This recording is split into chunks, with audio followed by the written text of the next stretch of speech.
Dragon ফল তো এখন খুব পরিচিত একটি ফল, আর সবাই এটা বাড়িতে লাগাতেও খুব পছন্দ করে। কিন্তু অনেকেরই জানা থাকে না কিভাবে লাগাবেন বা কিভাবে পরিচর্যা করবেন। আমি যখন গাছটা কিনেছিলাম, সেই নার্সারির দাদা আমাকে এই খুঁটিনাটি বিষয়গুলো সবটাই বলেছিল। আমিও সেটাই আপনাদের সাথে ভিডিওতে তুলে ধরছি। প্রথমে একটা প্লাস্টিকের বালতি নিয়ে নিয়েছি। বালতিটার মধ্যে ড্রেনেজটা করার জন্য একটা লোহার শিক গরম করে অনেকগুলো ছিদ্র করে নিয়েছি। এরপর আমি একটা 3 ফুটের বড় পাইপ নিয়েছি, যার সাথে ড্রাগন গাছটাকে বেঁধে রাখবো।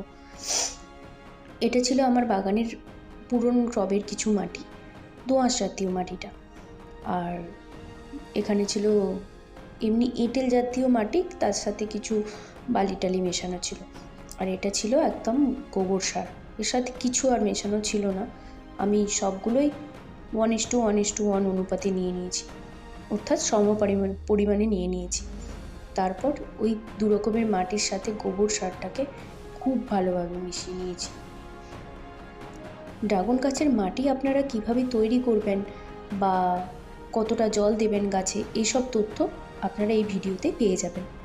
তারপর ওই বালতির মধ্যে কিছুটা নুড়ি, পাথর কুচি এইসব দিয়ে দিয়েছি, যাতে জলটা ভালোভাবে পাস হতে পারে, কারণ ড্রাগন গাছে কিন্তু বেশি জল একদম দেওয়া যাবে না। আমি যেই নার্সারি থেকে গাছটা নিয়েছি, সেই দাদা বলেছে যে সপ্তাহে মাত্র একবার জল দিতে। আর যেহেতু এটা মরুভূমির গাছ, তাই আমরা জানি যে ওই সব গাছ বেশি জল সহ্য করতে পারে না। তারপর ভালোভাবে মাটিগুলো টবের মধ্যে দিয়ে এই 2টো ড্রাগন গাছ আমি লাগিয়ে দেবো। 80 টাকা করে নিয়েছে গাছ দুটো। আস্তে করে ওই প্যাকেটটা কাটছি যাতে না ওর তলার মাঠটা ছেড়ে যায়। আমি ওই দণ্ডটার দুদিকে 2টো ড্রাগন গাছ রেখেছি এবং দড়ি দিয়ে ভালো করে গাছটা বেঁধে দেব। এরপরে যে শাখা পোশাখাগুলো মিলবে সেটা প্রথমে আপনারা ভেঙে দেবেন এবং 3 ফুট লম্বা হয় যাতে গাছটা, এটা দেখবেন। তারপর ওখানে একটা রিং জাতীয় জিনিস দিয়ে বাকিটা ঝুলিয়ে দেবেন।